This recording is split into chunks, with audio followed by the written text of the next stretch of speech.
Not all questions deserve answers. When I tell people what I've already achieved in 2025, we're only about, 2-3 weeks into 2025, and already I have achieved a lot. The question that some people come back with is, how do you do it? Where do you find the time to do all the things that you've done to achieve the things that you've achieved? And initially I would try to respond and, tell them, spill the tea, tell them my secret.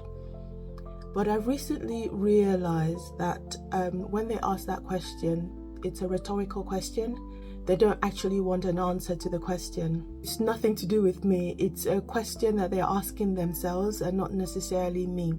Because the truth is, they don't really want an answer because they know the answer.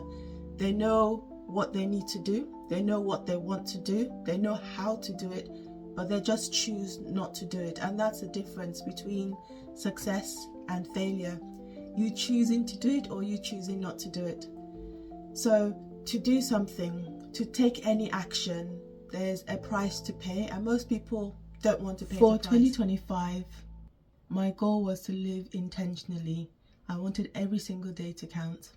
We all have 24 hours, and it really depends on what you do with your 24 hours. Nobody gets 25 or 24 hours and a minute. We all get the same amount of time. And ultimately, your success depends on what you do with the time that you're given. I could tell them that, look, it's really simple. All I do is at the beginning of the year, I create a list of all the things I want to achieve. I have a vision board. I write down my goals, big, small, whatever. And the big goals, I break them down into little steps. And that way, it makes it easier for me to execute them. And when I execute them, I might do 2-3 goals a day.